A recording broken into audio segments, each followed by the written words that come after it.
Gloire et l'honneur. Et pas une Reçois la louange de Jésus. Merci. Merci.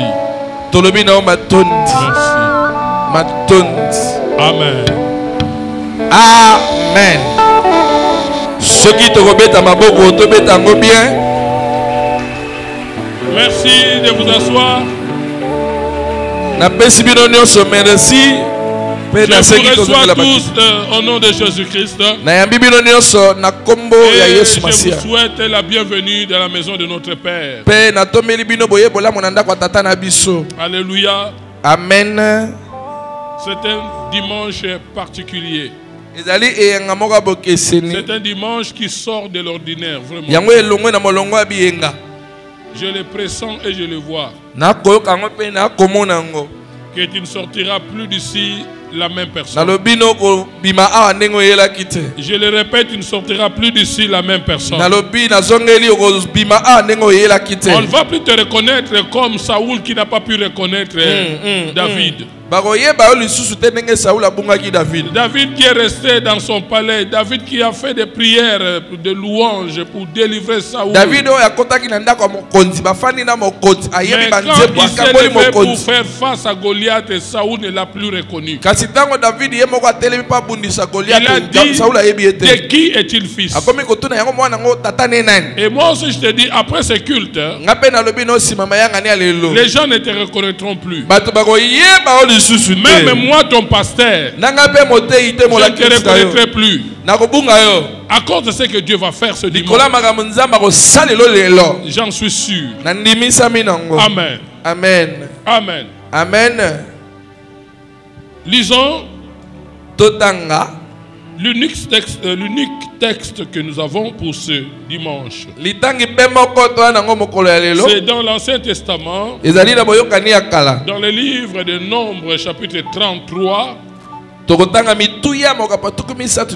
1er verset au 9e verset. Nombre 33, 1 à 9.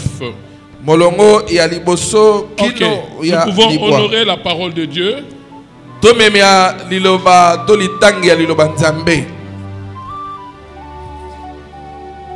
Oui. Nombre 33, 1 à 9. Ok. Nous lisons au nom de Jésus-Christ. Amen. Voici les stations des enfants d'Israël qui sortirent du pays d'Égypte. Selon leur corps d'armée, sous la conduite de Moïse et d'Aaron. Moïse écrivit leur marche de station en station, d'après l'ordre de l'Éternel. Et voici leur station selon leur marche. Ils partirent de Ramès le premier mois, le 15e jour du premier mois. Le lendemain de la Pâque, les enfants d'Israël sortirent la main levée à la vue de tous les Égyptiens.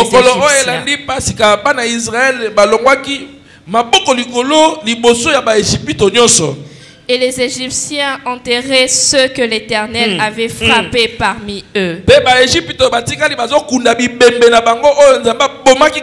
Tous les premiers-nés. L'Éternel exerçait aussi des jugements contre leurs dieux. Les enfants d'Israël partirent de Ramès et campèrent à Sukkot.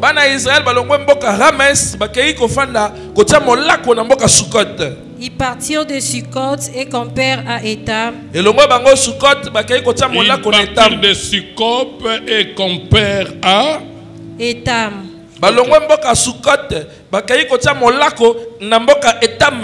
Qui est à l'extrémité du désert. Ils partirent d'Étam, se détournèrent vers Pi-Hahiroth. Ils partirent d'Étam et la suite c'est quoi? Se détournèrent vers Pi-Hahiroth. Vis-à-vis de Baal-Tsephon et campèrent devant Migdol.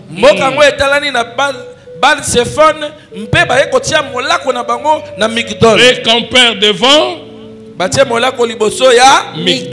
Migdol. Ils partirent de devant de Pi-Hahiroth et passèrent au milieu de la mer dans la direction du désert. Ils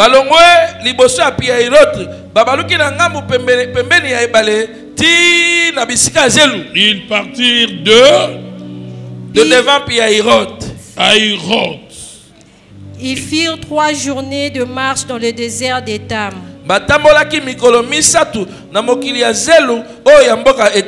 Et campèrent à Mara. Ils partirent de Mara et arrivèrent à Élim. Il y avait à Élim 12 sources d'eau et 70 palmiers.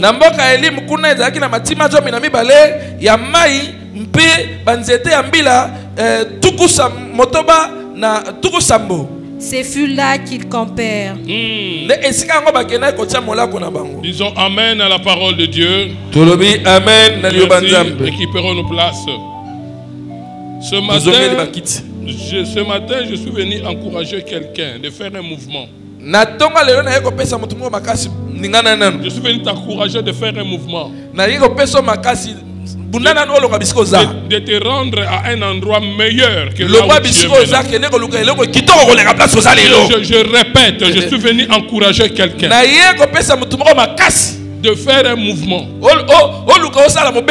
de te rendre à un endroit meilleur que là où tu es maintenant.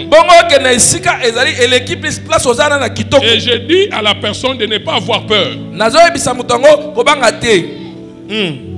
De ne pas avoir peur de réalités qui sont en face. Mais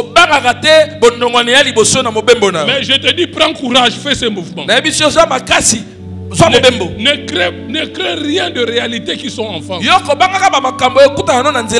Mais tu dois reconnaître tout simplement que tu es sous la préservation divine. Tu es sous la préservation divine. Et n'oublie pas notre texte de base qu'on n'a pas lu aujourd'hui. Deutéronome 8, 14 à 15. Là où Dieu a dit aux Israélites qu'ils ont traversé le désert pendant 40 ans. Et tous ces pays-là qu'on vient de citer, c'était des pays qui étaient au désert.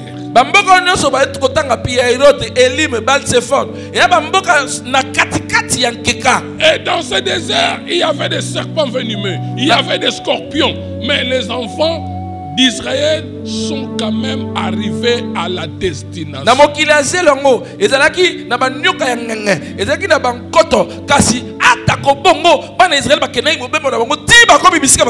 Parce qu'ils étaient sous la préservation ou la sécurité divine. Toi aussi, n'oublie pas de prier que nous venons de faire. Dieu t'a positionné. Tu es sous l'abri du Très-Haut. Amen. Et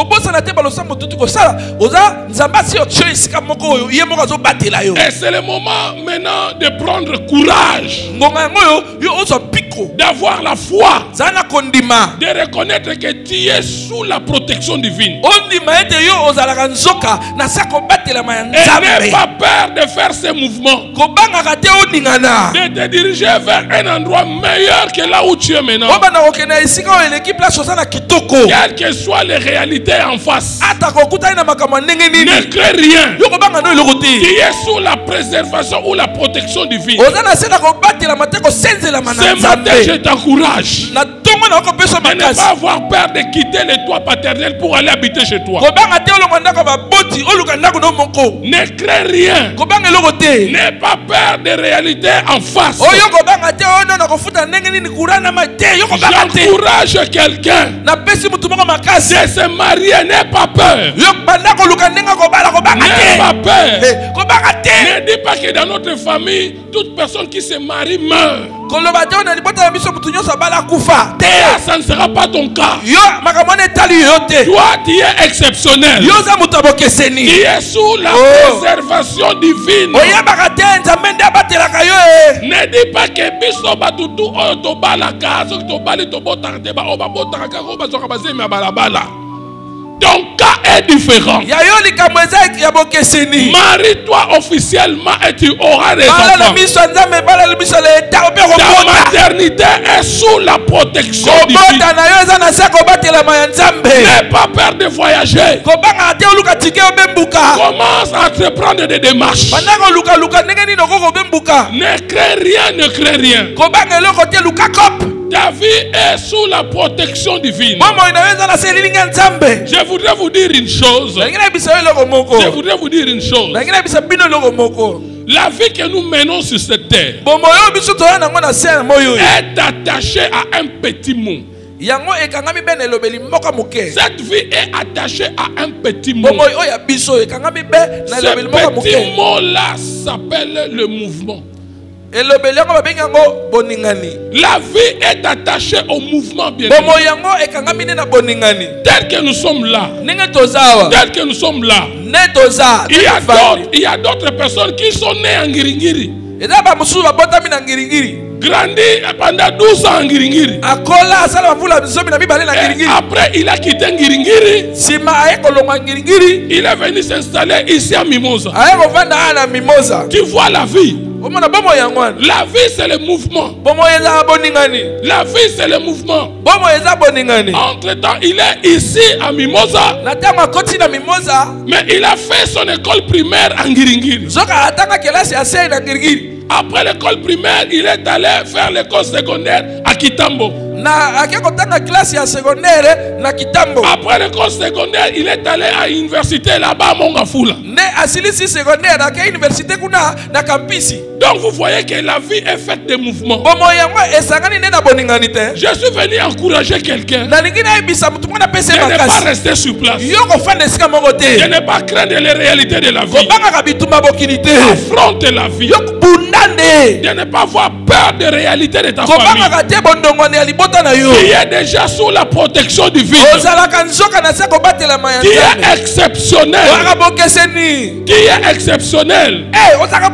Si dans ta famille, il y a des gens qui sont morts parce qu'ils ont acheté des maisons, moi je t'encourage de faire ces mouvements.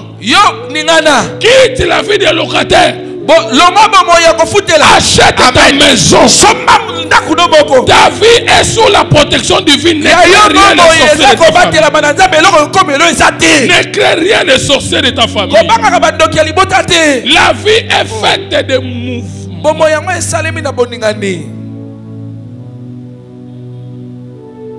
Le 9 verset que nous venons de lire dans Nombre 33. Ça c'est Moïse. C'est Moïse qui a écrit ça. Il écrivait les noms de tous les territoires ou les pays ou les coins où il passait. Moïse abanai kokoma. L'air nyoso soki balongwe mboko balongwe na bakomi na mboka mususu akomi. So balongwe na mboko bakena mboka mususu akomi. Bamboka nyoso baleka ki Moïse akomaki. Il écrivait tout ça pour savoir quel progrès ont-ils fait. Abanai kokoma nyoso na po atika na likanisi ya kolakisa ndenge nini babanaki muke na ndenge bazokoma kokoma minene. Des fois dans la vie, il faut être comme ça. Tu t'arrêtes, tu t'assois. Tu commences à faire l'évaluation. Depuis que j'ai connu le Seigneur, quels sont les péchés, quels sont les péchés que j'ai déjà vaincus?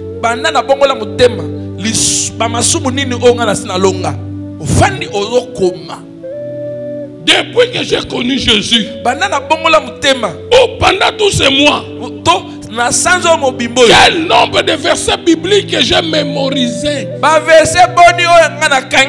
Tout ça c'est pour chercher à savoir quel progrès tu as fait. Quel genre de paroles je n'arrive pas à faire ou à pratiquer? Quel genre de principe que je... Tout ça c'est pour se rendre compte de ta vie spirituelle. Oh,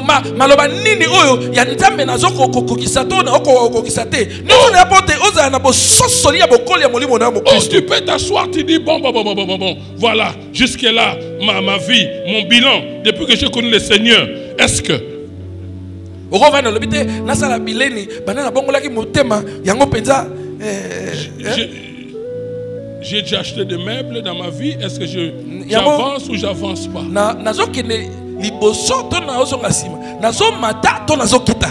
Il faut s'arrêter à un certain moment pour faire l'évaluation.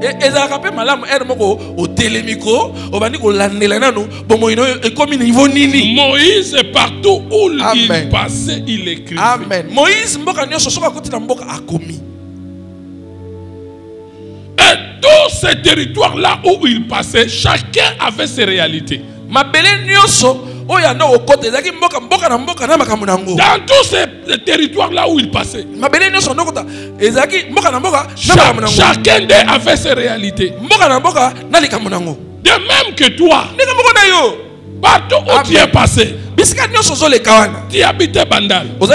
Après Bandal, tu es allé à Gombe. Après Gombe, tu es allé à Ipen. Et chacune de ces communes-là a ses réalités. Voilà pourquoi il y a des familles dont leur enfant a attrapé la sorcellerie, parce que là où ils sont allés, c'était un millier de sorciers.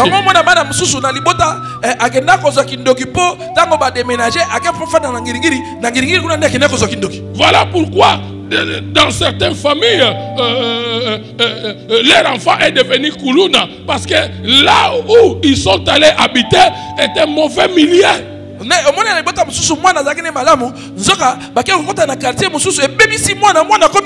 Voilà pourquoi dans certaines familles, il y a leur fille est tombée enceinte parce que elle a fréquenté une mauvaise école et des mauvais amis.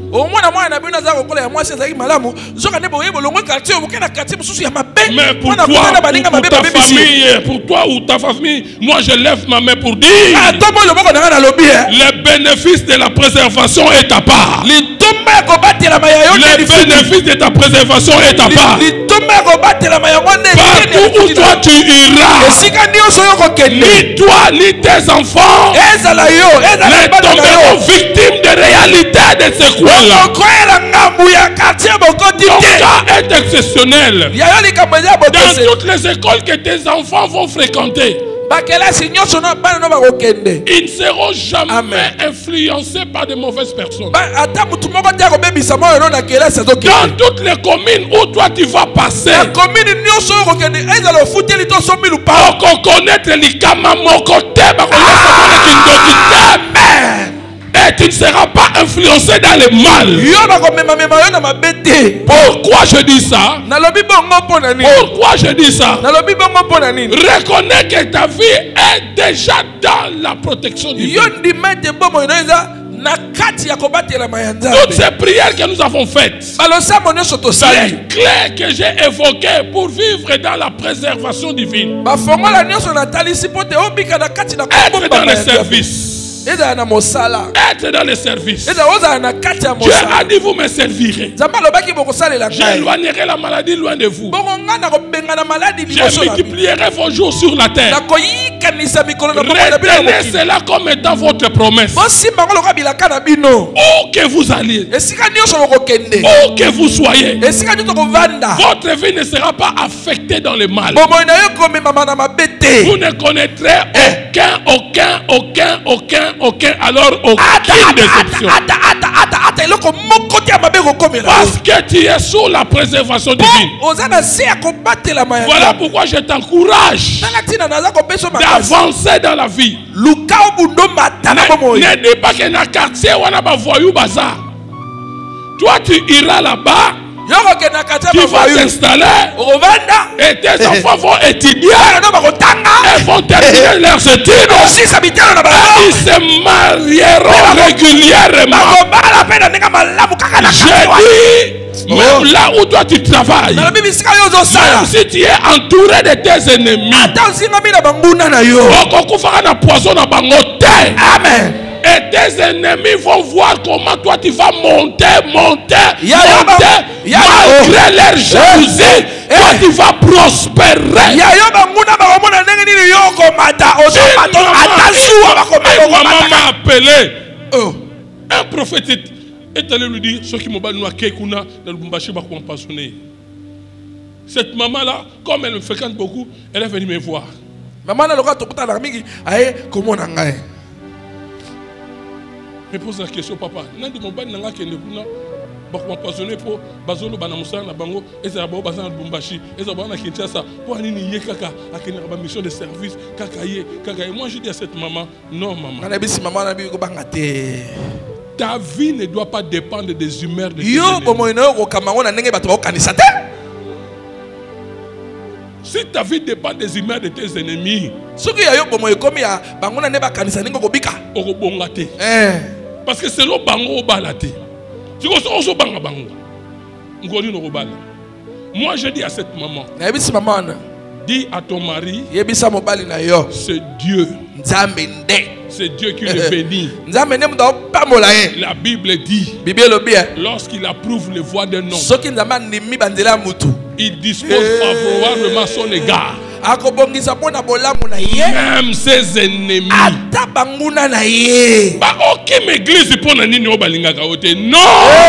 Atabalinga kaote ba omona yone opa. Tu es sous la protection divine. N'oublie pas que tu es déjà un roi de Dieu. L'huile qui est tombée sur ta tête l'autre fois, afin que Dieu puisse dire, ne touchez pas à mes oins. L'onction de Dieu est sur toi. Dieu ne permettra pas qu'on puisse mettre la main sur toi. Personne ne te fera du mal. Parce que tu as l'onction. C'est l'une des clés pour se bénéficier de la préservation divine. Dieu a beaucoup de promesses sur toi. Il attend que ces promesses se réalisent. En tant que femme, Dieu t'a dit, il n'y aura ni femme stérile ni femme qui avorte. Ne crée rien. Dieu n'est pas un homme pour mentir. Tu ne mourras jamais sans enfant. Amen. Tu vivras la parole de Dieu. Tu es dans la préservation divine. Cette promesse va s'accomplir. Ne crée rien, mon frère. La Bible dit, il n'est pas bon que tu sois seul. Tu te marieras. Pourquoi tu as peur d'en va vers une sœur à bord de là. Même si tu n'as pas du travail, tu es un arbre fruitier. Tu as des promesses de Dieu. La bénédiction de Dieu est en toi. Vas-y. Quitte le célibat. Quitte le célibat. Entre dans le mariage. Moi aussi j'étais comme ça. J'étais comme ça. J'avais atteint l'âge du mariage. Mais j'avais pas du travail. Mais je me suis dit non. Jusqu'à quand je dois attendre? Jusqu'à quand je dois attendre?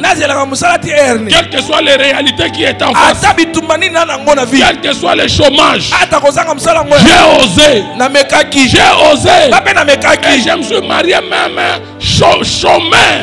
Je me suis marié chômeur. Mais je me battais dans la vie. J'ai scolarisé mes 2 enfants sans avoir un salaire. Sans avoir un salaire. Tout en étant chômeur, j'ai payé les minervois de mes enfants. La Bible dit, je n'ai jamais vu un juste mendiant. Je n'ai jamais vu un juste abandonné.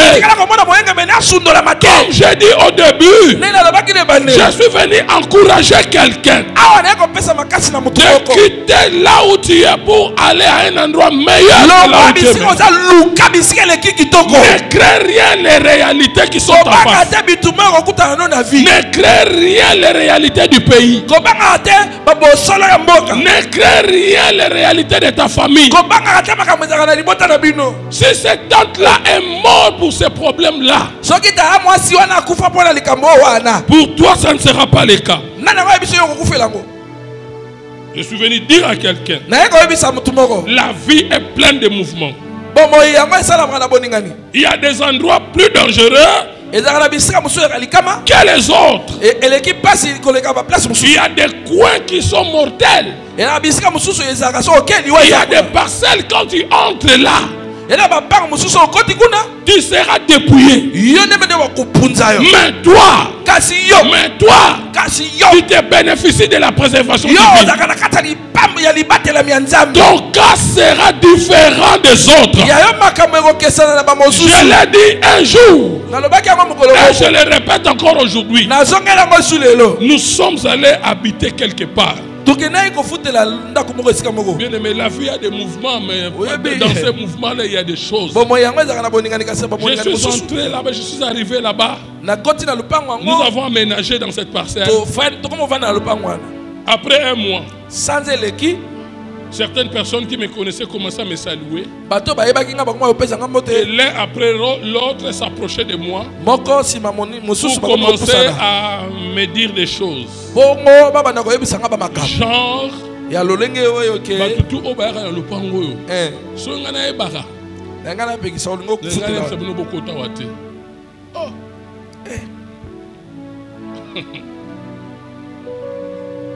imagine, toi, tu as déjà payé aussi garantie. Tu t'installes déjà.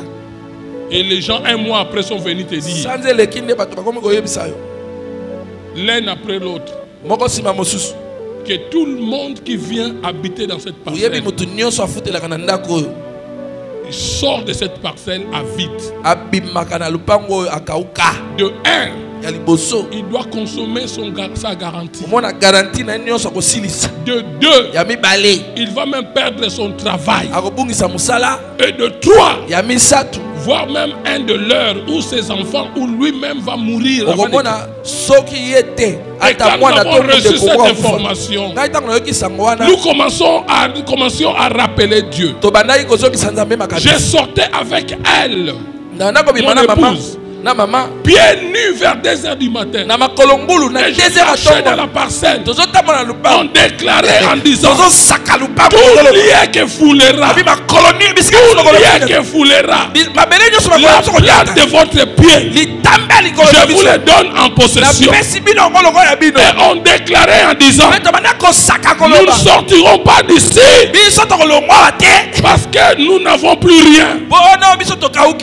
Nous ne sortirons que d'ici parce que nous n'aurons pas assez de place à mettre nos meubles. Nous ne sortirons pas d'ici parce que on aura tellement assez d'enfants qu'il n'y aura pas plus assez de choses.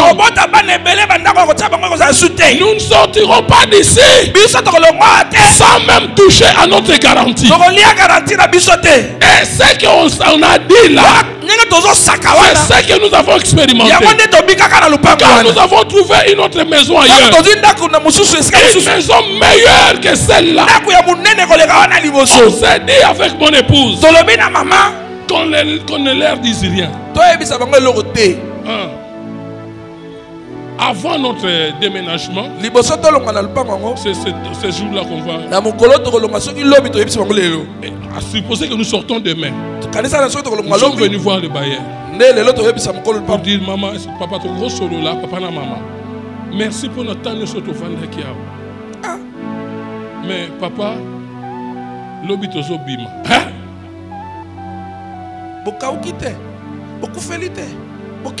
Nous sommes mal lobby. Mais baloba kate. Il y a solo papa limbi sabiso. Limbi sabiso mais lobby tozo bima. Et toute la parcelle a appris. Tout le monde dans la parcelle a appris cette nouvelle. Et quand le lendemain le bus est venu pour prendre parce que c'était une grande famille, hein.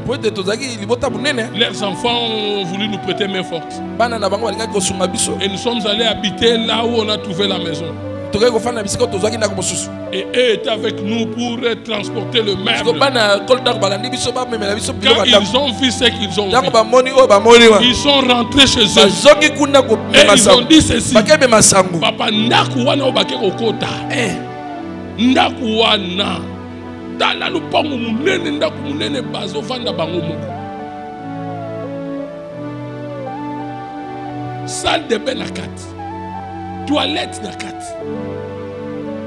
Et quand ils ont appris, après nous, un groupe de personnes sont allées prier à Mangembo Kitambo. Parce qu'ils ont vu notre Dieu. Ils ont dit jamais un locataire a quitté notre parcelle de la sorte. Béni. On avait des chaises où on savait où les mettre. Et les enfants commençaient, le nombre d'enfants commençait à croître. On s'est dit non, nous devons avoir maintenant 3 chambres. Et nous avons quitté là-bas. Nous sommes allés s'installer chez nous. Chez nous, bien aimés. Et tout le monde était surpris. Et jusqu'à aujourd'hui, cette famille a pris à Mangembo. Pourquoi? Nous étions sous la préservation divine. Ne crains rien de ce que tu attends dans cette parcelle. Ne crains rien de ce que tu attends dans ta famille. Même là où tu travailles, ce que les gens disent ne te concerne pas. Toi, tu es sous la préservation. Ne crains rien de ce que les gens disent là où toi tu travailles. Là où toi tu vends. Même si ton voisin a du fétiche, son Dieu c'est Dagon.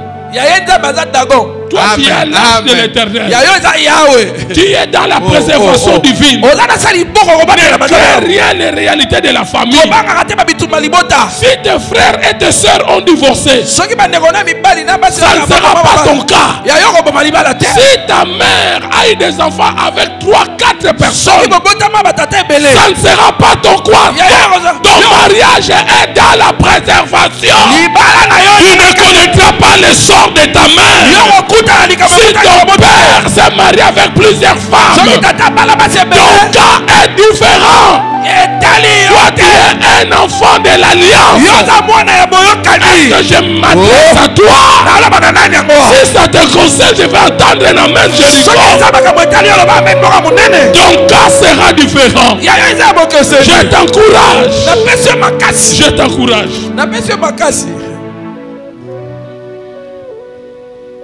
N'oublie pas que la préservation est une clause dans la bénédiction de l'alliance. Elle est la pensée de Dieu dans la bénédiction de l'alliance. Qu'il te préserve ici à Mimosa. Qu'il te préserve toi et tes enfants dans cette église. Qu'il te préserve dans ton quartier là où tu habites. Qu'il te préserve là où toi tu travailles. Partout où toi tu iras, partout où tes enfants iront. Qu'ils soient sous la préservation divine. Que Dieu préserve ton arrivée. Et que Dieu préserve ton départ. Dans leur mouvement, les enfants d'Israël, il y avait beaucoup de stations. Mais les réalités ont fait que la sorcellerie entre chez les enfants d'Israël.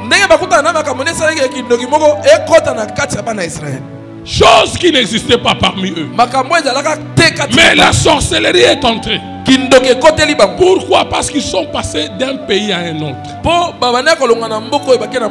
Écoutez bien aimé, cette prière de préservation est pertinente.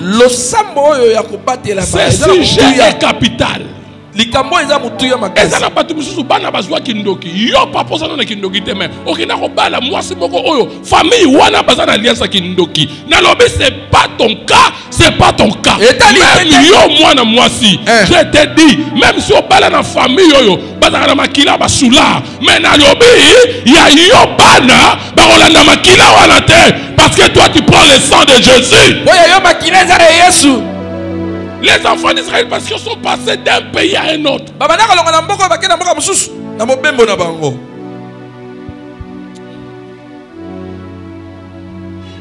Quand nous sommes allés habiter à Kitambo, j'ai remarqué que mes enfants commençaient à changer.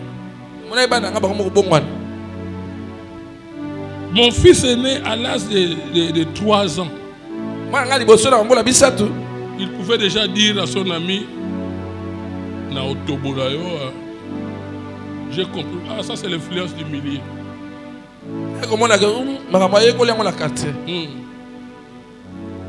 Parce que mais mon enfant aussi à l'âge de 3 ans. Quand il discute avec son ami, il peut facilement dire l'influence du milieu. J'ai dit non. Cet enfant doit passer beaucoup de temps à l'église. Plus il venait à l'église, son langage commençait à changer. Je me souviens bien, un jour on faisait des prières. Toute l'église de jeûne et prière pendant 1 mois. On partait à l'église matin, soir. J'étais avec lui. Un jour, quand nous sommes rentrés après la prière, la pluie menaçait. La pluie menaçait. Et ma bataille, le ciel était surchargé. L'atmosphère était devenue sombre. Et il y avait des tonnerres. Et quand mon enfant a écouté le coup des tonnerres, son langage a changé parce qu'il passait tout son temps à l'église. Je l'ai entendu dire. Quand il a entendu le coup des tonnerres, il a dit, Tata, Jésus a bombardé Satan. Je dis, ah, moi, non, l'église. Tes enfants vont parler le langage de l'église. C'est l'esprit de Dieu qui va influencer ta famille. C'est l'esprit de Dieu qui va influencer tes enfants. Même dans des écoles là où ils étudient, sont des écoles des occultistes. Mais ton enfant ne sera jamais occultiste. Non. Même à ta mona noa ke congé et pas ya noko. Et que noko azana kindoki, moi c'est azana kindoki. Ata ba laisser li papa na kindoki. Moi na noa ko so kindoki wana ta. Ce père deviendra le corps de Jésus. Yes. Li bane bonga ne komi nzota Yesu. Nazo chabino mentalité wana na mutu. Ça n'arrivera pas. Ça c'est pas notre histoire. C'est pas notre histoire. C'est pas notre histoire. On a posté, on a bango tout ba poison. Moi, quand je suis devenu chef du département d'intercession à Mangé Mobanda, on a commencé à me raconter l'histoire. Moutali Bosso a dirigé l'intercession pour Fagi. Moutouami Balé a déjà une intercession pour Faki. Moutouami Satou. Et c'était vérifiable. Quand on m'a nommé chef du département d'intercession, la nuit suivante, pendant que je dormais, vers 2 heures, j'ai voulu me réveiller. J'ai senti une paralysie. Côté gauche. Ni le pied ni la main pouvaient bouger. Même mon oncle s'était engami. J'ai dit, ah bon? J'ai commencé à parler la langue. À parler la langue. À parler la langue. Et après mes sensations sont revenues. J'ai commencé à bouger les pieds. J'ai commencé à parler. Dans 6 heures. Et je te dis, j'ai dirigé l'intercession à Bandal pendant 22 ans.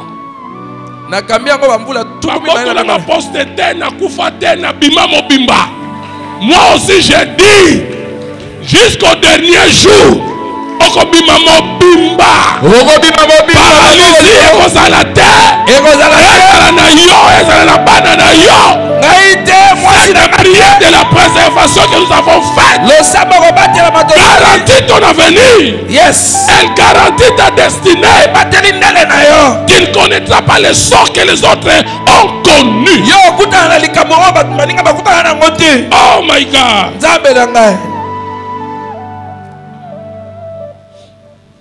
Malgré ça, voilà pourquoi je dis, ne tiens pas compte des réalités. Malgré ce que toi tu apprends là, tu es obligé à faire les mouvements. Ah oui. Sans les mouvements dans la vie, tu ne feras pas le progrès. C'est le cas des enfants d'Israël. Ils sont passés là où ils sont passés. Ils ont connu des problèmes qu'ils ont connus. Oui. Mais ils devaient à tout prix arriver à la destination. Rien ne les a empêchés d'arriver à la terre promise. Tellement que les enfants d'Israël passaient d'un pays à un autre. Tellement qu'ils ne restaient pas sur place, ils faisaient des mouvements. Aujourd'hui, ils sont à Jéricho. Demain, ils se dirigent vers l'autre pays là. Des pays et des pays. Tellement qu'ils faisaient des mouvements et des mouvements. On les appelait les Hébreux. Hébreu signifie étranger. Oui. Hébreu signifie. Je dis à quelqu'un. Je dis à quelqu'un. Osa pauvreté à étranger. Osa étranger à pauvreté. Tu es en train de passer. Osa étranger. Nako yozo vivre. Esa chemin de passage. Amen. Des choses que toi tu vis aujourd'hui, demain ça ne sera plus le cas. Tu es étranger ou étrangère du célibat. Tu es étranger ou étrangère de la stérilité. C'est pour un temps. Tu es étranger ou étrangère de la vie des locataires. Finalement tu deviendras propriétaire. Les Hébreux signifient étranger. Parce qu'ils faisaient des mouvements. Parce qu'ils faisaient des mouvements. Bien aimé. C'est lui qui me faisait souvent peur de me marier. C'est ma grande soeur.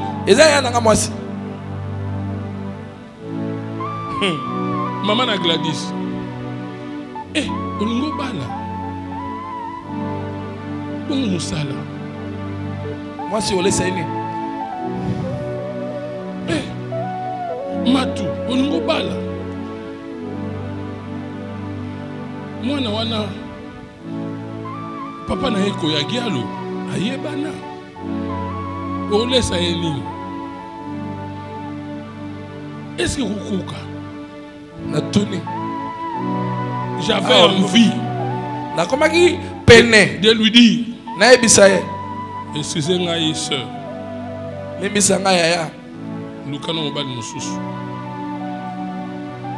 Mais je me souviens, la Bible dit les justes ne créent pas de mauvaises nouvelles. J'ai dit je dois faire un mouvement. Je ne resterai pas célibataire. Je dois avancer. Et aujourd'hui, et comme elle a mon côté, locataire, bien aimé, tu fêter 19e anniversaire. Tu sais qui va, tu connais na quoi moro, il y a restaurant moro à ville, tout ça là-bas débat. Je pensais comment tu foutais dans ndaku wana. Je me souviens le frère qui m'a fait le don de ces les cornes. De quoi il m'a dit ça autrefois. Il n'y a pas longtemps.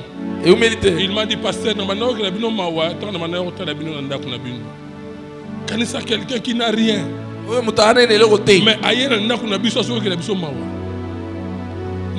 sans plafond.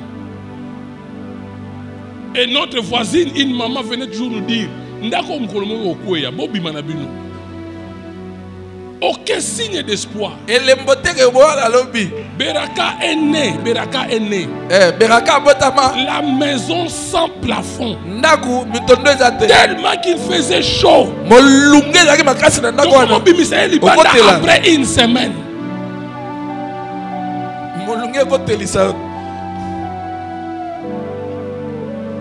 Au moins na bimaka libanda après 3 mois. Hier après une semaine toujours tu as une scène c'était. Ndaku wana babe yango nini? O ba tchaka ba bébé ko? Hein? Berceau. Moïse. To tcheye na ndaku wana Moïse si on veut bangungi. Mais Yesu qui a la scène c'était ngana lo kengela mwana yazo lamba. Ne crains pas des réalités que tu vois. Le diable était menteur. Le diable était menteur. Quel que soit le résultat que le médecin a donné. Amen. Ton cas sera différent. Ta vie est sous la préservation. Ta maternité aussi est sous la préservation. Bana 5 11 ans la kayo nzamba sana bango na maboko. Okobota bango. Okoswa bango. Amen.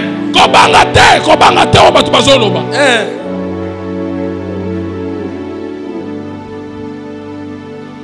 J'ai prié toujours nzambe. Nazo mona ndenge bazo tungisa ba. Maman na ya locataire, nde bazo finge et comme na ngai te. Effectivement. Bongo. Même là, notre première maison, quand nous avons trouvé une deuxième maison, to sengaki, to tiki garantie, to lobi garantie landabiso. Tika malobo nazo loba. Et kota na makila, no kota na vie na yo banda ko expérimenter yango. Et osu kana ki locataire tena lobi, osu baba ndako tonga bandaku. Soko loba men ata munene go. Le mouvement n'est pas négatif. Quand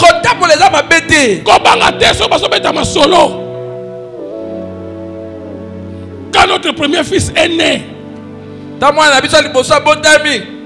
moi et maman on se disait bon, on n'avait même pas l'argent d'acheter du sucre pour le visiter.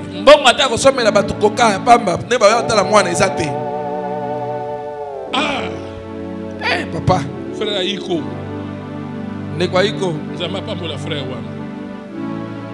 Yepega mta memela nga mama iget. Deba ki mama iget te.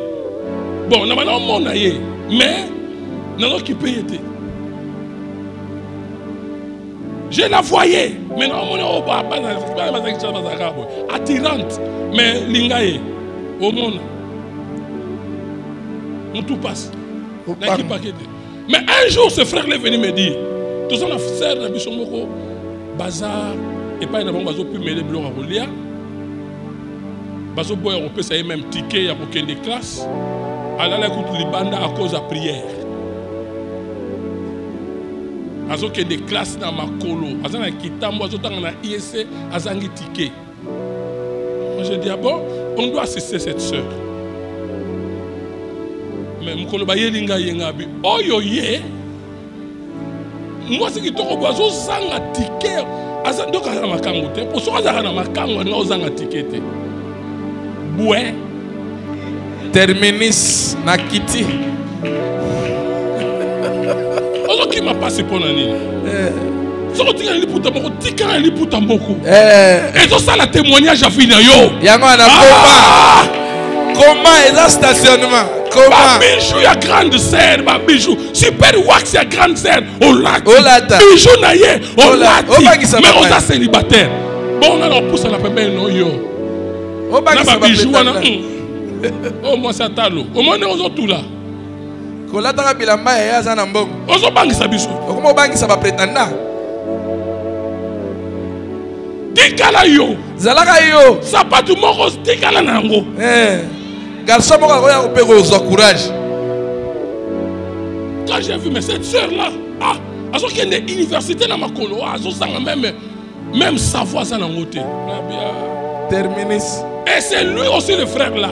Quand Beraka est né, on se disait avec maman Iketume, Orobi Malelo, Borosko Batouarouya, tout ça, il doit couper sa tête. Et Hermon a mon frère à moi. Chef, il est à mon équipe Nangaï. Donc, le rôle à Outubota, tout ça, la cotisation, tout ça, l'occasion, mon yo. Le rôle est Yébaka. Et c'est ça qui nous a aidés. Yako Yamba. Bien aimé, je m'adresse à quelqu'un qui est en train d'expérimenter ce genre de choses.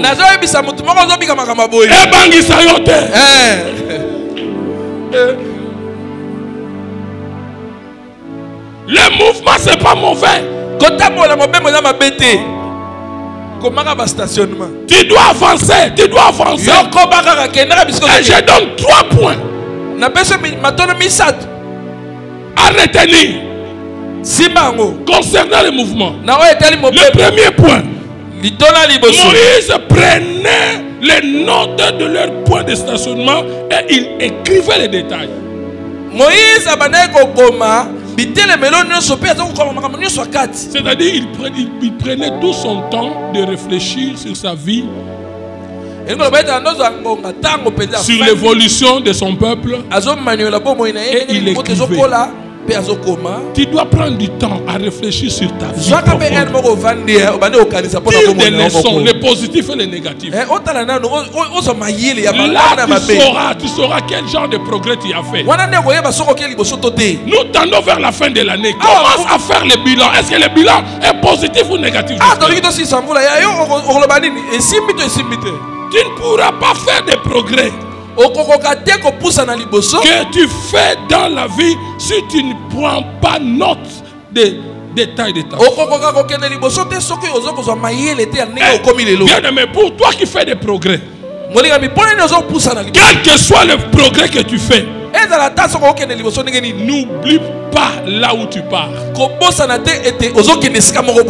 à où tu il y a 6 chambres, 3 salles de bain, 2 salons. Ne crois pas que tu es arrivé. Il y a encore un plus que ça.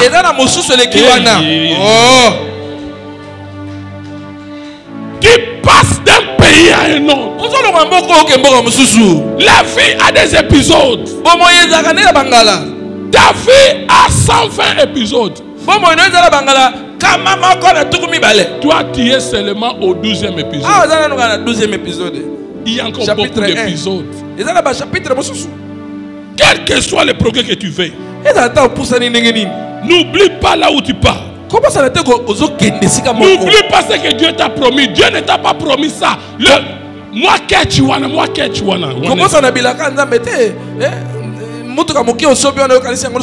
What is un chocolat noir? What is un chocolat noir?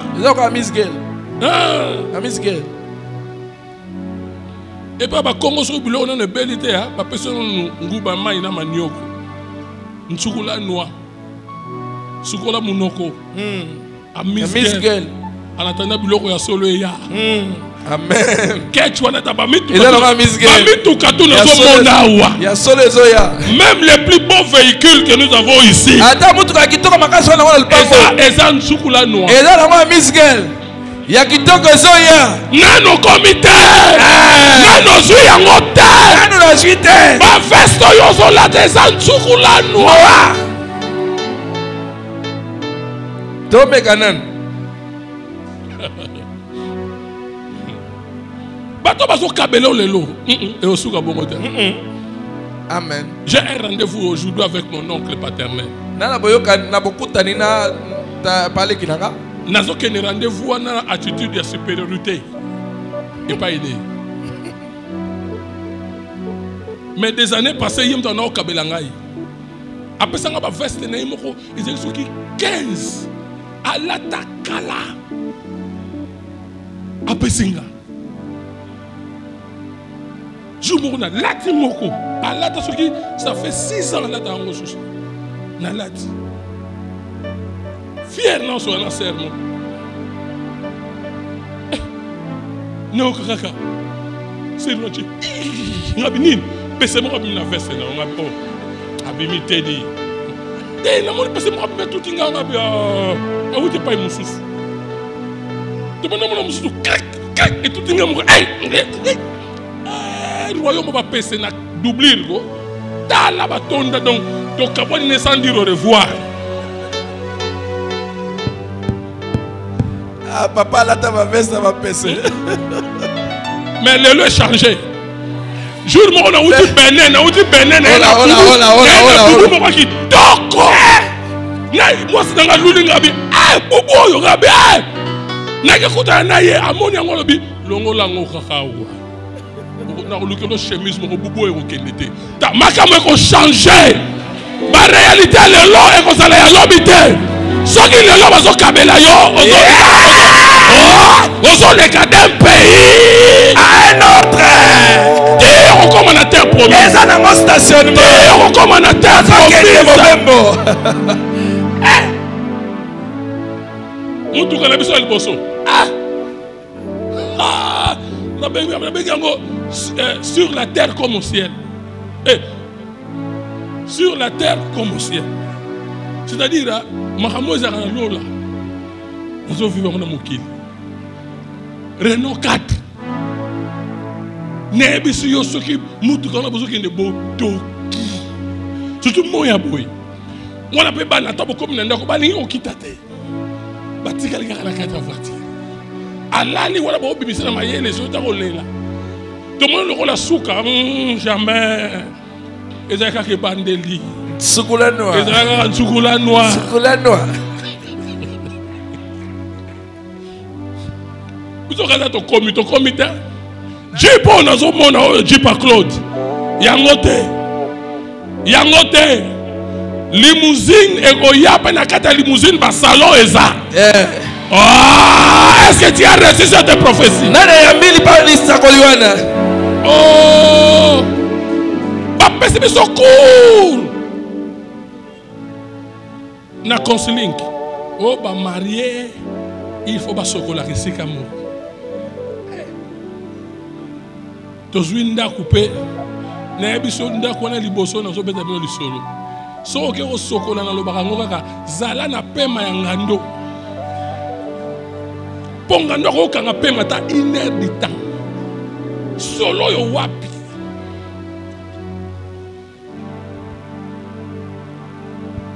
Na wese ya bino, na wese musu ndandi ya porte wana. Même waza na porte wana, okoyoka musique ya zo beta.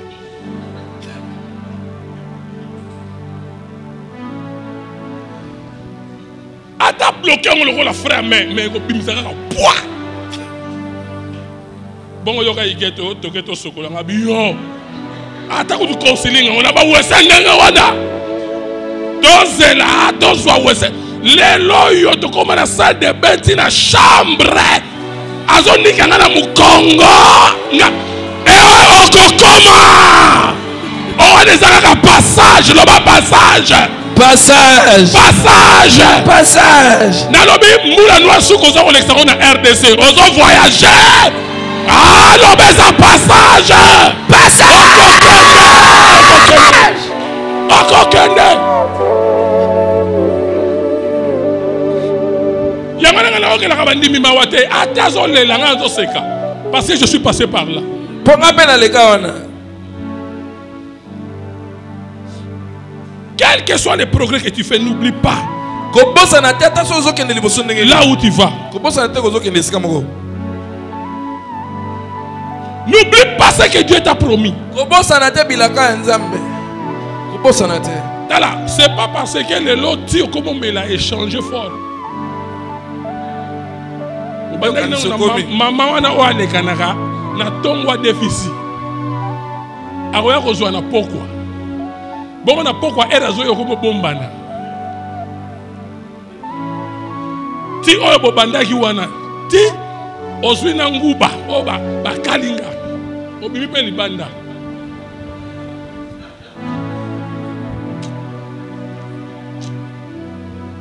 Wana ya Pierrot. Pierrot. Penabal chefon. Pemene ebale. Moko bamboko batanga. Ngambo kuna za désert. Yango kuna. Ce qui est le comme un hamburger. On a shawarma. Kokazate ko komi.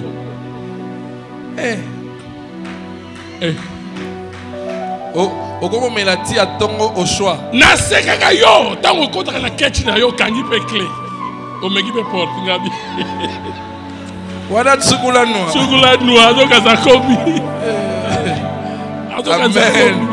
Amen. Nani sa mona photo na nga mariage.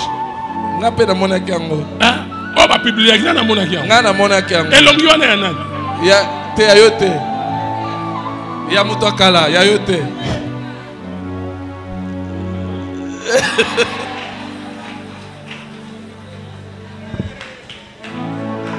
Lokola muto za na pavillon 4 bazo perfiser. Mais talanga isikoyo. Talanga isikoyo. Toko diangani.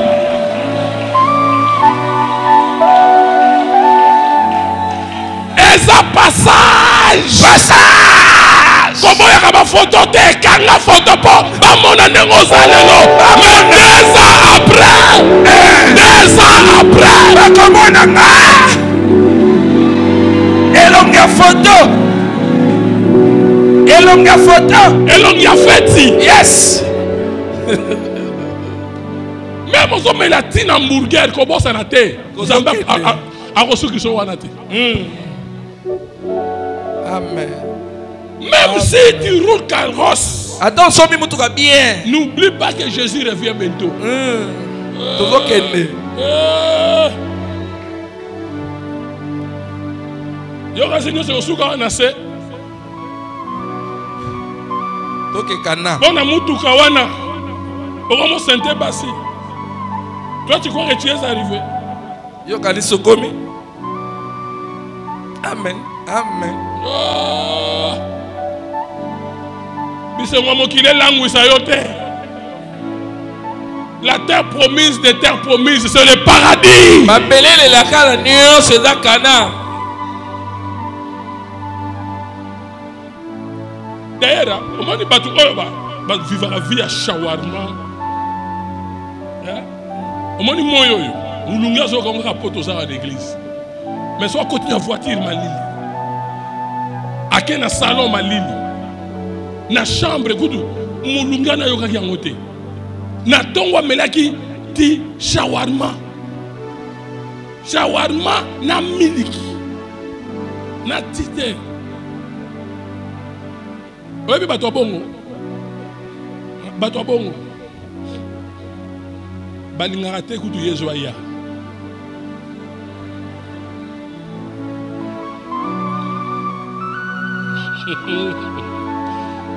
A continuer négocier. Balingaka ko yoka ngote o yezo aya. C'est lo bango ayate. Bisengo mokili oyo. Bona bango Yesu. Aya na ite. Sozo kaka. Yesu ya ba manenu Yesu ya nini? Ha? Yaka Yesu. Yaka yakozala yaka yebake amutanzala. Pasa mokila lembi yango.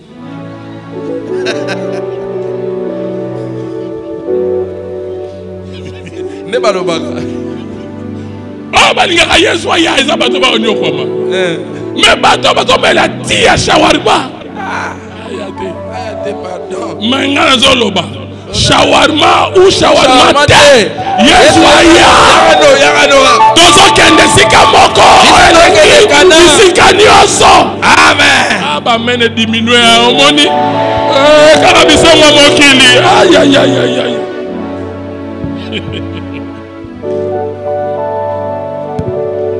Oh, Jésus revient bientôt. Il peut se rabattre au kanda. Bateau va vivre bien. Basanga relo rote.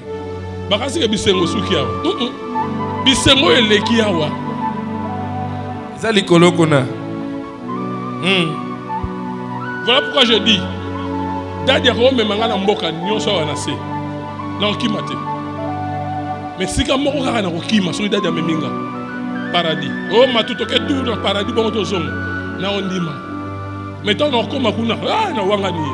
Na baki ngunda na paradis. N'oublie pas là où nous allons. Comment ça n'a été bisika tozo kende? Que le plaisir de ce monde ne t'aveugle pas. Bisengo mokili ekango misute. Je sais que chez toi il y a une piscine. Mais que cela ne t'aveugle pas. Pense à là où nous allons. Deuxième point. Ce jour-là, le jour où Dieu, je parle maintenant des Israélites. Le jour où Dieu voulait les faire quitter. Le jour où Dieu leur a dit, il est temps pour vous de quitter l'Égypte. Ils n'ont pas entendu.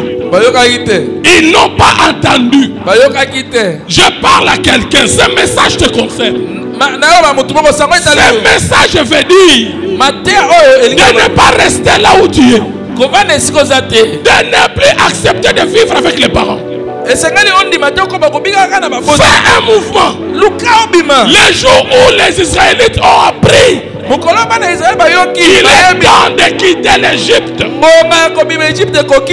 ils n'ont pas traîné. Au même moment, ils ont commandé à revendiquer. Il est temps pour toi, bien-aimé.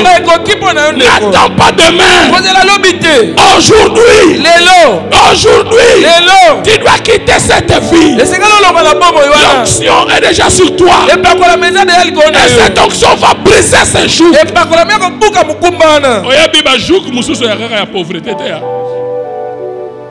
Netinga na komo na jeep na ngai komi joug. Hein? Et là on est kangami na yo.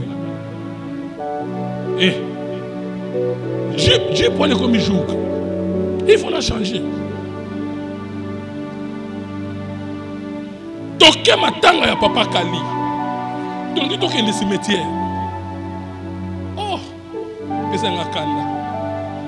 Mama iketa wanga ni jeep na biso bandi.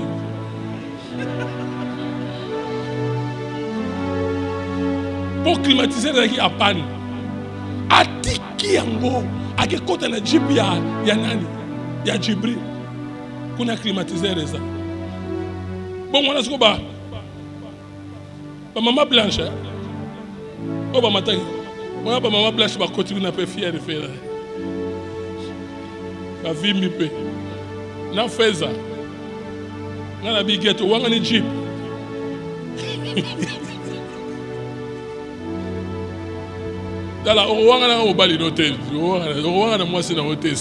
Surtout et car yo mobali na mwasi il a osé les canaux sur le kitoko c'est pas normal, c'est pas normal. Mobali zonga la kolega mwasi est-ce que valera mobali baba on la mwasi attends mon yo kaka ba veste ba parfum mwasi no za se kokauka oh za mobali te. Oh, mobile Kindoki. Il faudra soit Kindoki maître. On attend la chose à nous. Oui, oui. Kindoki maître. Après, ouais.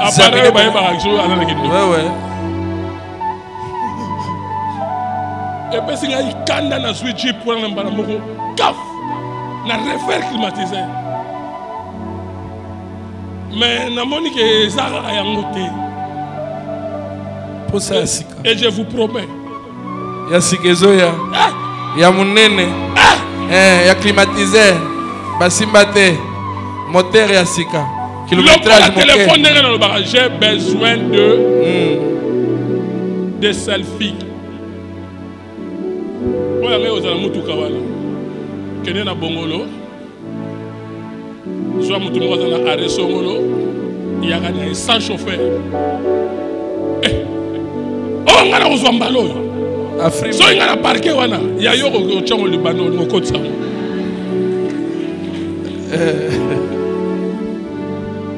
il est temps de sortir. Ne descends pas dans le confort. Comment la terre commis? Non, non, c'est pas ça. C'est pas ça. C'est pas ça la destination finale. Maître, Clarisse, ne crois pas que là où tu es, c'est. Je dis Clarisse, non? Hein? Yangote. Justice Amboko yo Simba. Oh. Oh Simba justice Amboko. Na mona yo tango chaba vidéo na longi na yo mais Et ça, la première mi-temps, Barça a mené 1-0.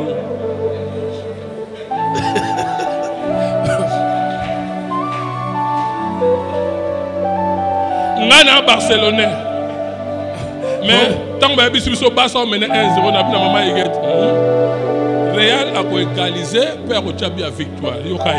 Et bah match monsieur tika la 1-0, tu n'as mais c'est là. Tant qu'on va dire autant la deuxième mi-temps na didim, bah qui t'es non pas souka. Nous à Barcelone. Et bon, yoka. Bon temps Birmingham, hein? Hein? Bellingham. Kiyoki. Tala. Yesu akochayo bimoko ya mosika. Mibala moko uta mosika. Ndako moko butuka moko uta mo. Nano comité. Amen. Les jours où il était temps pour les Israéliens de partir. Mukolongo ngepeti pour les Israéliens balongwa. Batelemi. Batelemi. Apprenez à être prompt quand Dieu te dit pas. Dieu a dit à Abraham, tout Israélien doit être circoncis. Père de 100 ans.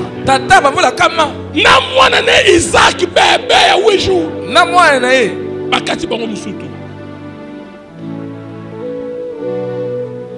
Père Nani Puta.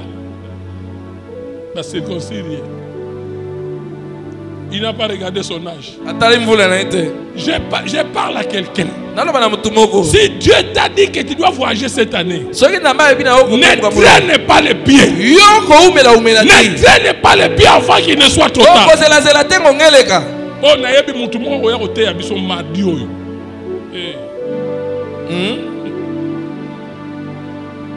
Dala, nalingi kito ya dimanche oyo, eza nemo no ya mardi.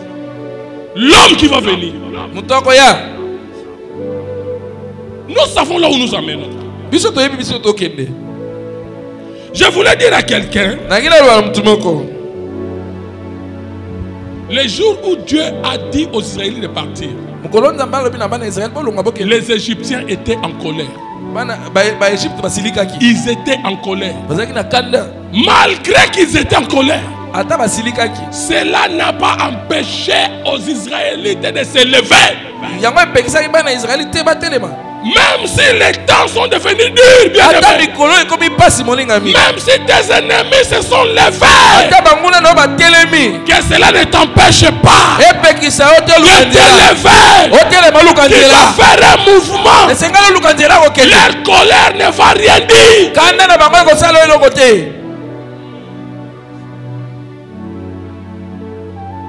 Quand ils ont appris que les esclaves mais empêcher qui va Israélite, c'était le moment. Je dis à quelqu'un, c'est le moment. Frère, fiançailles, c'est le moment.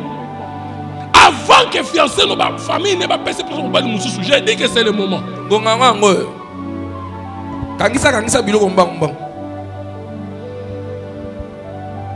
Ils étaient en colère. Les ennemis ne voulaient pas. Bien qu'ils sont en colère, mais je dis c'est possible que tu puisses faire. Apprends à te lever en présence de tes ennemis. Que la présence de force de l'ennemi ne te fasse pas peur. Même s'il est pharaon, ne crains rien. Même si c'est le chef de la famille, ne crains rien.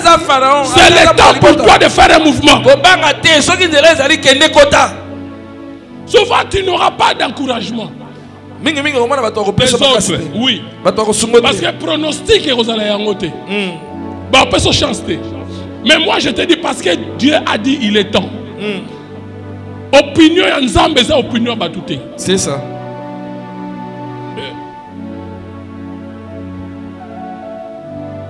La seule chose dont tu as besoin, c'est le déplacement. Et retiens que c'est le principe de la préservation. Tu es sous la préservation. Ne crée rien, il ne faut pas. Ne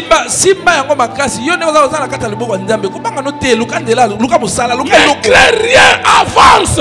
Il est temps, il est temps. Tikana lobela yo. Kobanga tema solo oh, tala exemple na bato bakota poto na nzela désert.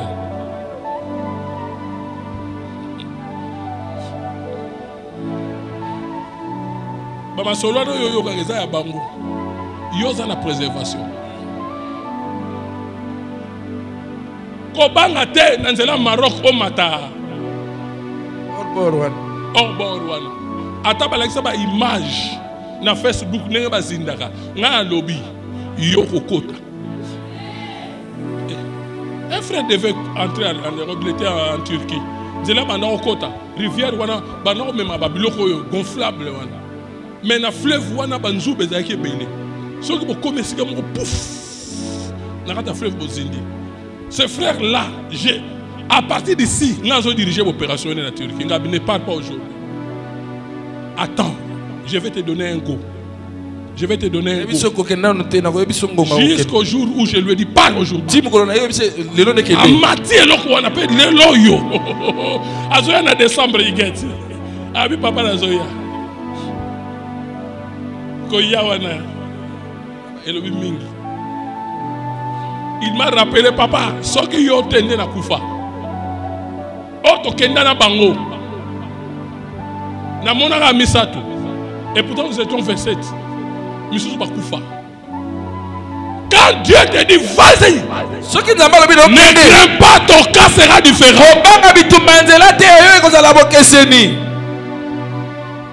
La seule chose dont tu auras besoin, c'est la préservation. Je veux dire à quelqu'un, n'attends pas la permission des autres. Quitte là où tu es sans la permission même de ton père.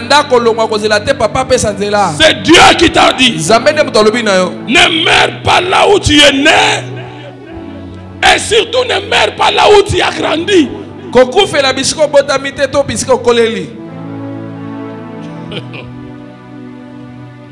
Tu dois mourir ailleurs. Na prophétisé le mutumoko. Et bien maintenant vous avez un âge au-delà de 100 ans. Centenaire. Et puis au kufana poto. Et bien maintenant vous avez un aéroport. Ils ont au kufina ndako baboti. Bayamba susu. Mwano yoto vandaki na ye mbula na mbule posana ye. Te esilaki. Oti obota mokola wana kaka wana. Je dis quitte là-bas. Kende ko louwa ta bikok. Dieu sait pourquoi. Sans mouvement, tu ne peux pas avancer. J'aime bien ce que le pasteur Padou a fait. Mon filleul, ses grands frères, tous, ils sont mariés, chacun parti c'est lui. Il est resté avec sa mère. Sa mère lui disait, moi nangai, ndakweza munene, annexe yango wana. Moi nangai, yoko za na problème en foot la té. Bala tala annexe za wana. Fanda na nga maman no sina koli, na sana nga moko. Quand il a acheté ses meubles, Padou a dit à sa maman, maman a fait des pailles nanga, et Dieu pour montrer à sa mère que dépendance est à ma belle, a tenu sur le boumage. Bien aimé, tu dois quitter là où tu es. Madame Olonga Biskosan. Ah, prière en mouvement. Le papa Motei wana koya, nanga sa prière mo titre nango exode. Exode. Olongo makalangunza okena gombe. Olongo kitoki monsi okena mbiza pigeon. Olongo na RDC okena Canada. Prière wane goya. Ne reste pas la même personne que tout le monde connaît.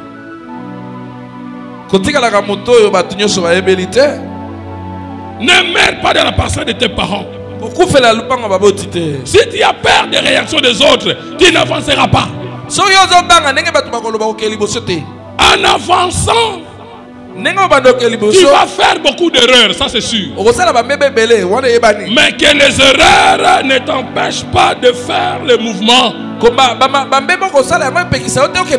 N'aie pas peur des échecs.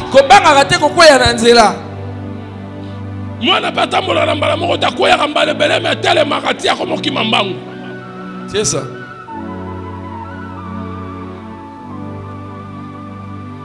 Fais tes propres erreurs et apprends les leçons de tes erreurs. Bouge, fais des mouvements. N'oublie pas que la préservation de Dieu sera sur toi le jour et nuit. Tu es fils ou fille d'Abraham. Et l'alliance de la préservation va crier en faveur de toi.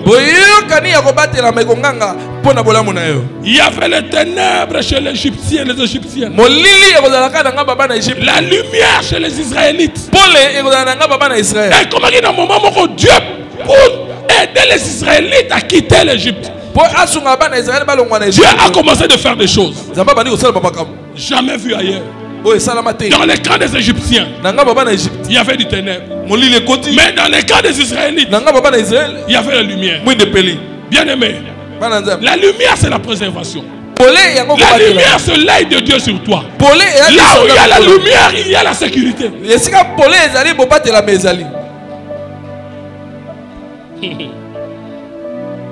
Et les jours où l'ange de la mort devait passer pour tuer, dans la maison de chaque Israélite, l'ange de la mort passait outre. Masolo ya batu nyonso sa masolo ya mutu nyonso te. On l'a dit lingala wana. Masolo ya batu nyonso eza masolo ya mutu nyonso te. Batu eza belé, mutu eza singulier. Yo, aux dessins animés.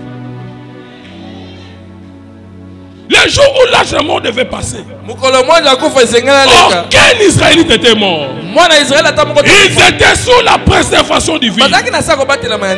Que la nuit, il y a une faveur de protection sur toi.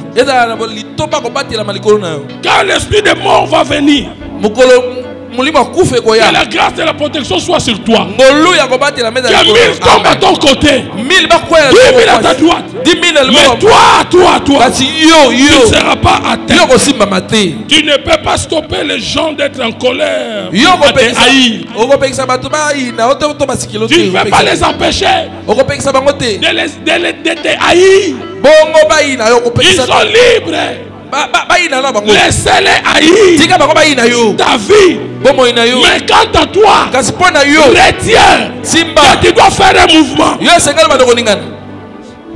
Il y a même ceux-là qui prient pour que tu meurs aujourd'hui. Parlant de Joseph, hein, dans la Bible, il a dit, hein, ils me haïssent encore. Ça c'est Joseph qui a dit pour ses frères. Mais cela n'a pas empêché Joseph de devenir là où Dieu lui a montré. Mais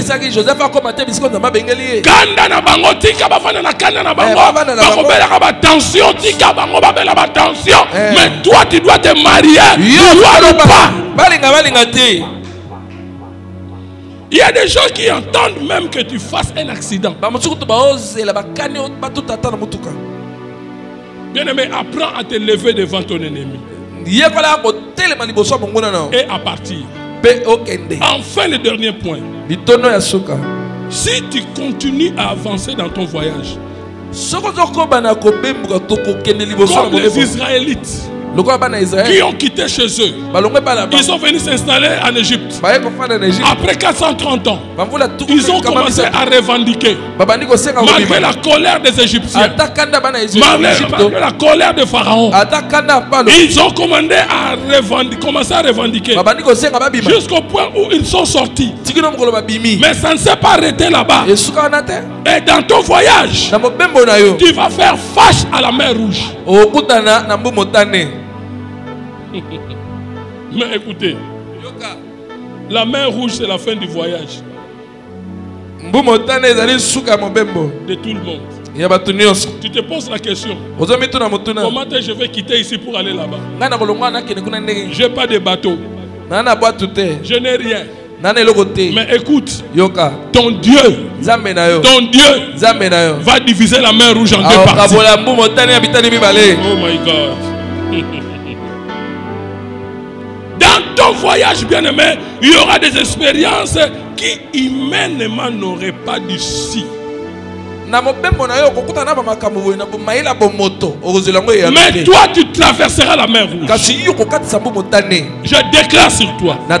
Tu franchiras des obstacles devant lesquels les autres sont tombés. La mer rouge, c'est ton chemin. Mais la mer rouge est un obstacle pour tes ennemis. Ceux qui te poursuivent, ils finiront dans la mer rouge. Mais toi, tu vas traverser. Tu vas traverser 2023. Et tu vas entrer 2024 avec ton mariage. Tu vas traverser 2023. Et tu vas entrer 2024 avec ta grossesse. Tu vas traverser 2023. Et entrer 2024 au Canada. Oh my God. Oh my God. Tu franchiras les obstacles devant lesquels les autres sont tombés. Ton père a échoué, mais toi tu n'échoueras pas. La mer rouge est un chemin pour toi. Ta mère a échoué, mais toi tu n'échoueras pas. Tes frères et sœurs ont échoué, mais toi tu n'échoueras pas. Tu es dans la préservation divine. N'aie pas peur. Dieu te donne la victoire sur des choses impossibles. J'ai dit tu traverseras la mer rouge. Continue ton voyage. Dieu te bénisse. Que Dieu te bénisse. Que Dieu te bénisse. Que Dieu te bénisse. Que Dieu te bénisse. Nous dirons au Longinayo. Yes. Nous dirons au Longinayo. N'aie pas peur de traverser, de traverser. N'aie pas peur de ce que les gens disent. Ça c'est leur histoire. Mais quant à toi, tu es dans la préservation. N'aie pas peur. So là t'as bijou, là t'as bijou. Et puis ça va au Kanda et talibango. Côté pour la carte préservation. Comment il meurt na bango influence à la ville. So il na lobi bana nga ba ke congé na poto ba olianga. Loba. Ba osimba pe mona mokuti.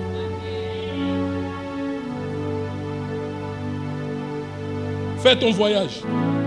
Tu vas rencontrer des problèmes, des difficultés. Mais retiens que tu es dans la préservation. Tu ne mourras pas. Ton corps ne sera pas enterré dans le désert.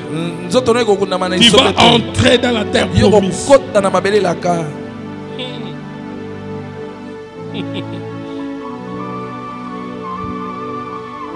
Mais malgré tout ça, bien que nous sommes en train de dérouler carrosse, nous dormons dans de beaux lits. Nous vivons très très bien. Mais n'oublions pas que Jésus revient bientôt. Ne cherchons pas à aimer le monde. Si tu aimes le monde, tu deviens ennemi de Dieu. À moins que tu ne sois pas prêt. À moins que tu ne sois pas prêt. Mais sois prêt parce que nous allons quelque part. Jésus revient bientôt. Yamba Yesu. Yamba Yesu. Vous me servirez, j'éloignerai la maladie. Voilà ma promesse. Mais tout en servant Dieu, nous n'avons pas éloigné la maladie. Mais son ok dans l'eau la terre. Passe. Je le dis toujours. Et quand j'étais encore tout jeune, servant Dieu, j'étais chez mes parents. Je voyais un frère très ailé. Il se réveillait chaque 4 heures du matin, même 3 heures. Il passait par des rues à Bandal. Pour crier, il est temps, il est temps. Il était très zélé. Très zélé. Il a gagné beaucoup d'âmes. Et ce même frère-là est tombé malade. Fièvre Karayapam. On l'a amené dans un hôpital à Ngiringiri. Et on nous a appelé. Frère Nabiso est malade. Nous sommes arrivés. Na coma. Mais Moutoua na coma. Hassan m'a cassé à l'oba. Yambisanga Yesu.